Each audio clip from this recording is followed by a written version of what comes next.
জাতীয় মসজিদে একটা যোগ্য ইমাম পেয়েছে কিনা? এর আগে যা ছিল সবগুলো ভূত, সবগুলো কি? আরে বাবা, তুমি জাতীয় মসজিদের ইমাম, তুমি কি বাংলাদেশের সবচেয়ে সম্মানী ব্যক্তি, কথা ঠিক না? তুমি জাতীয় মসজিদের ইমাম। যখন গণ অভ্যুত্থান হয়েছে, চোর বাটপার সিটার ডাকাত টেন্ডারবাজ রাহাজানি ধর্ষক যারা আছে সব পলাইছে কিনা? তারা পলাইলো, তুমি পলাইলা কেন? এটা প্রশ্ন জাগে না? চোর বাটপার সিটার নেতা রাজনীতিবিদ রাষ্ট্রপতি মন্ত্রী এমপি ব্যারিস্টার যা যা আছে সব পলাইলো, কিন্তু মাগা তুমি তো সবার সম্মানের ব্যক্তি, তুমি পলাইলা কেন? তার মানে তুমিও একই দলের লোক।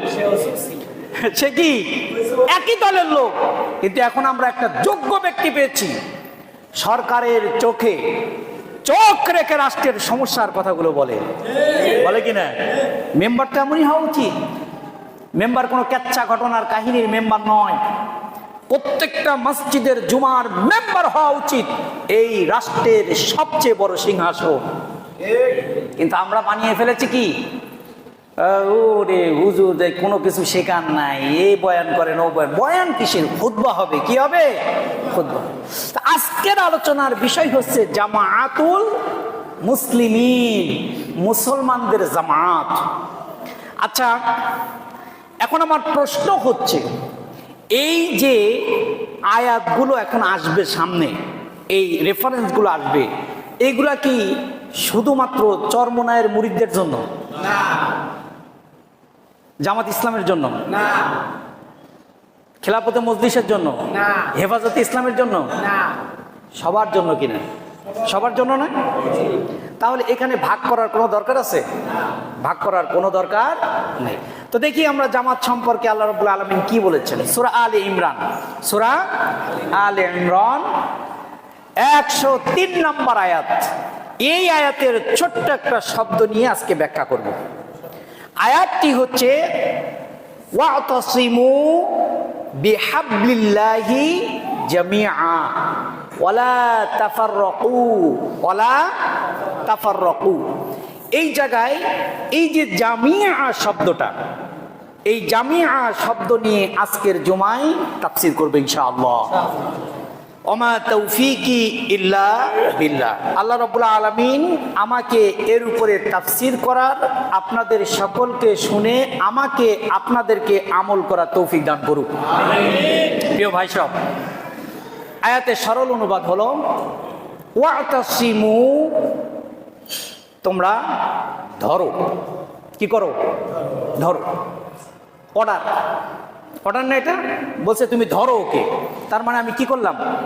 অর্ডার করলাম।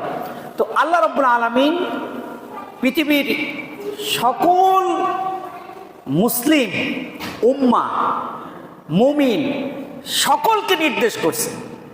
এখানে যারা জুমা পড়তে এসেছে শুধু তাদের নয়, এই পৃথিবীতে শুধু বাংলাদেশে নয়, তাম পৃথিবীর অলিতে গলিতে যত মুমিন মুমিনা মুসলিম মুসলিমা যারা আছে সকলকে আল্লাহ নির্দেশ করেছেন ওয়াতাসিমু, ধরো। কেমন ভাবে ধরবা? ধরার সিস্টেমটা হচ্ছে, যখন যুদ্ধের ময়দানে মুসাব ইবনে উমাইরকে যখন আঘাত করা হয়েছিল, প্রথমে আঘাত করা হয়েছিল কোন হাতে? বাম হাতে। কোন হাতে? বাম হাতে। কি ছিল? ঢাল না, পতাকা ছিল, ইসলামের পতাকা ছিল।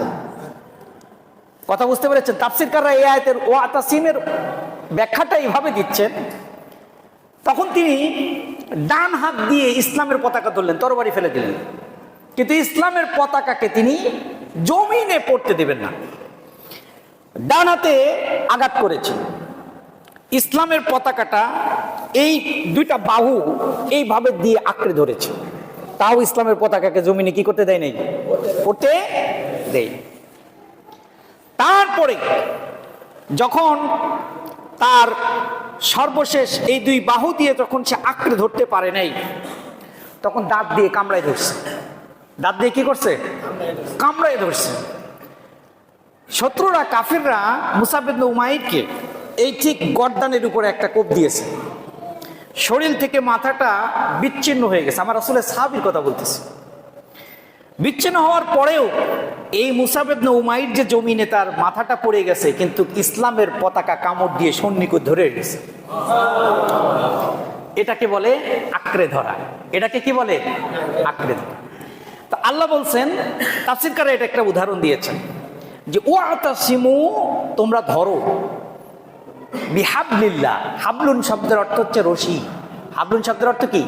রশি। কিন্তু ইসলামের পরিভাষায় তাফসিরে ইবনে কাসিরের ভিতরে হাবলুন শব্দের যে ব্যাখ্যাটা এসেছে, হাবলুন শব্দের অর্থ হলো দিন। হাবলুন শব্দের অর্থ কি? দিন। তো আল্লাহ বলছেন তোমার দিনকে তুমি আঁকড়ে ধরো, জামিয়া, একাকী নয়, ঐক্যবদ্ধ হয়ে। সুবহানাল্লাহ। কারণ তুমি একা গিয়ে পল্টনের ময়দানে খেলাফতের ঘোষণা দিতে পারবা না। তুমি একা গিয়ে সংসদ ভবনের সামনে গিয়ে চিৎকার করে বলতে পারবা না যে রাষ্ট্রীয় সংবিধান কোরআন হবে। এটা তোমার একার পক্ষে সম্ভব নয়। তুমি একা গিয়ে এই ভেজাল মার্কেটে দিনের দাওয়াত দিতে পারবা না, কারণ তোমাকে সবাই গণ্য করবে না। যদি দলটা একটু ভারী হয়, একের লাঠি 10-এর বোঝা, শক্তিটা বেড়ে যায়।